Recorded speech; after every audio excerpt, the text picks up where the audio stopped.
আসসালামু আলাইকুম। নাহাস কিচেনে সবাইকে স্বাগতম। আশা করি সবাই ভালো আছেন। আমিও আল্লাহর রহমতে ভালো আছি।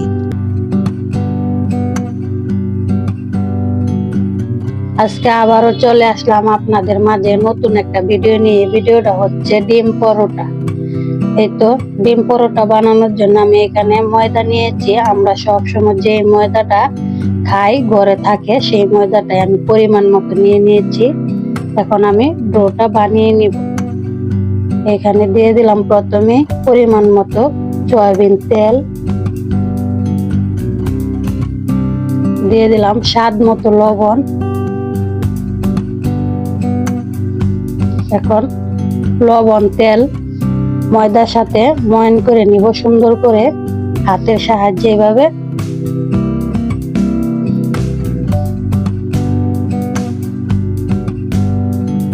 এখন আমি অল্প অল্প পানি দিয়ে ডোটা বানিয়ে নিব।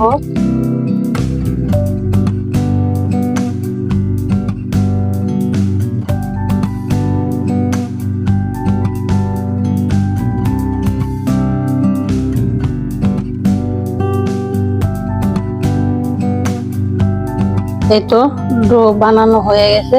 এখন আমি ডোটাকে এক সাইডে রেখে দিব আর ডিমটা রেডি করে নিব। এই যে দেখুন এরকম হবে। এখন আমি উপর দিয়ে একটু তেল ব্রাশ করে নিব হাতের সাহায্যে। এইভাবে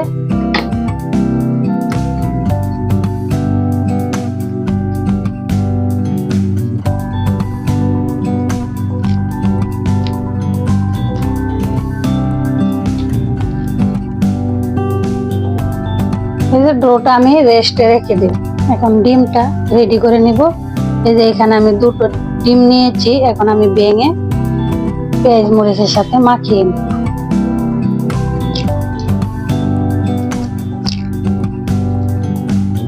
এখন দিয়ে দিব কুচি করা কাঁচামরিচ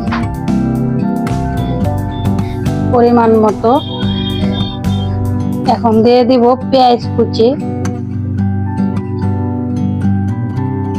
এখন দিয়ে দিব ধনেপাতা কুচি। এখন দিয়ে দিব স্বাদ মতো লবণ। এখন হাতের সাহায্যে আমি এটাকে একসাথে মাখিয়ে নিব। ডিমের সাথে সবগুলো উপকরণ এভাবে মাখিয়ে নিব।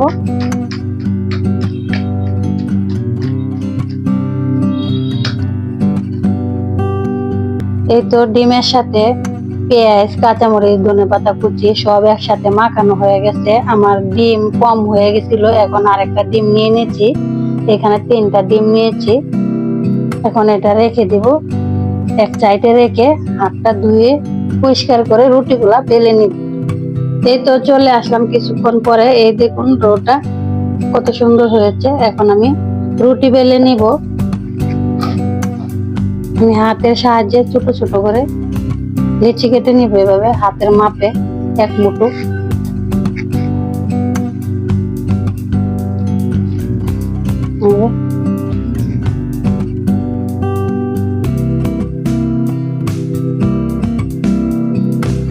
এই তো রুটি বেলার জন্য আমি এভাবে হাতের সাহায্যে গোল করে সুন্দর একটা শেপ দিয়ে দিব।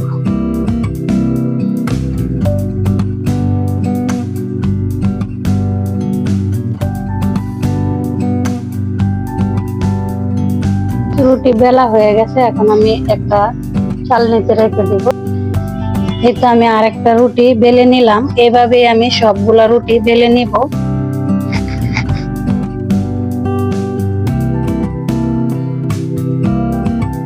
এই তো রুটি বেলা শেষ।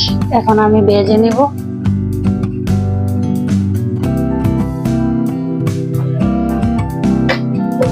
এই তো চুলায় একটা ফ্রাই প্যান বসিয়ে দিলাম আর এখন ডিম পরোটা ভেজে নিব।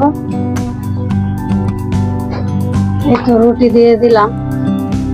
রুটিটা হালকা করে ভেজে নিব। এখন দিয়ে দিব ডিম।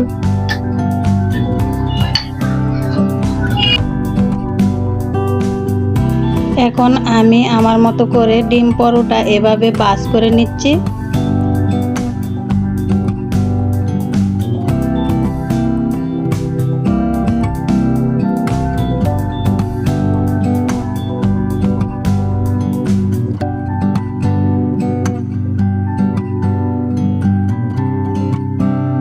এখন আমি তেল দিয়ে দেব। দেখুন ডিম পরোটা ভাজ করার পরে কিভাবে ফুলে যাচ্ছে, এভাবে আমি ভেজে নিব উল্টে পাল্টে। এই তো দেখুন এরকম গোল্ডেন কালার করে আমি ভেজে নিব। এটা ভাজা হয়ে গেছে, এখন আমি নামিয়ে নিব। এই তো দিয়ে দিলাম আরেকটা রুটি, এখন দিয়ে দিব ডিম।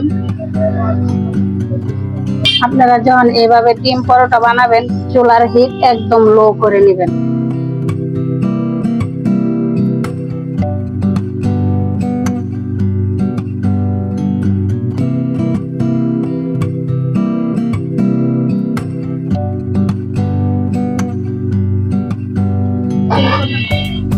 এই যে 3 গুণা করে একটা বানিয়ে নিলাম। এভাবে আমি সবগুলা এক এক ডিজাইন করে বানিয়ে নিব, সবগুলা একইভাবে।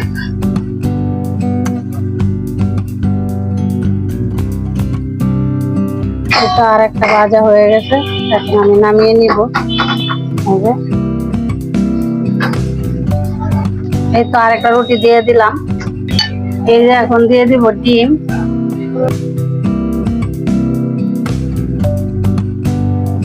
রুটিটার মধ্যে ডিমটা এভাবে আমি ছড়িয়ে দিব। একটু ছড়ানো হয়ে গেছে, এখন আমি ভাজ করে নিব এভাবে।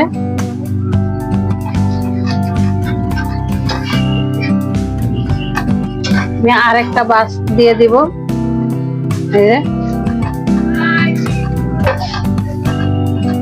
এই যে দেখুন আমি এইভাবে সবগুলো এক এক ডিজাইন করে ভেজে নিব। এখন দিয়ে দিব তেল।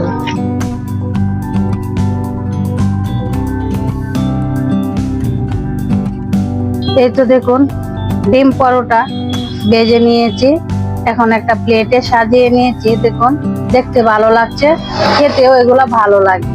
এই তো একটা 4 কোণা করেছি, এই তো 3 কোণা করেছি, এই তো দেখুন ত্রিভুজের মতো করেছি। এভাবে আমি সবগুলা ডিম পরোটা ভেজে নিয়েছি। আমি আপনাদেরকে চতুর্ভুজ ডিম পরোটা কেটে দেখিয়ে দিচ্ছি ভিতরটা কেমন হয়েছে। এই তো দেখুন ভিতরটা কত সুন্দর হয়েছে, কত সুন্দর দেখা যাচ্ছে। এগুলা খেতে অনেক ভালো লাগে, বাচ্চারা অনেক পছন্দ করে। বাচ্চাদেরকে এভাবে বানিয়ে দিলে ওরা অনেক খুশি হয়। সকালের নাস্তা অথবা বাচ্চাদের টিফিনেও বানিয়ে দিতে পারেন, খুব ভালো হবে, খুব ভালো লাগবে। ডিম পরোটা খাওয়ার জন্য আমি সালাদ নিয়েছি। এখানে কুচি কুচি করে শসা, গাজর, ধনেপাতা কেটে নিয়েছি। এখন এগুলা সব একসাথে মিক্স করে নিব। দিয়ে দিব স্বাদ মতো লবণ, দিয়ে দিব অল্প একটু সরিষার তেল, দিয়ে একসাথে হাতের সাহায্যে মাখিয়ে নিব। আর এই সালাডটা ভাতের সাথেও খাওয়া যায়, পরোটার সাথে খেতে খুবই ভালো লাগে। ডিম পরোটা বানিয়ে এই প্রসেসে সালাদ বানিয়ে খেয়ে দেখুন, খুবই ভালো লাগবে। আমি সাদা লবণ ব্যবহার করেছি, আপনারা চাইলে বিট লবণ ব্যবহার করতে পারেন, তাহলে আরো ভালো লাগবে। আজকের ভিডিও এই পর্যন্তই। আমার ভিডিওটা আপনাদের কাছে ভালো লাগলে লাইক, কমেন্ট, শেয়ার করবেন। অবশ্যই সাবস্ক্রাইব করে আমার পাশে থাকবেন। এই তো দেখুন আমার মেয়ে খেয়ে বলছে আম্মু অনেক ভালো লাগছে এই ডিম পরোটাটা। এইভাবে ডিম পরোটা বানালে অবশ্যই ভালো লাগে, বাচ্চারাও খুব ভালোবাসে, খুব পছন্দ করে। দেখা হবে অন্য ভিডিওতে। সবাই ভালো থাকবেন, সুস্থ থাকবেন। আল্লাহ হাফেজ।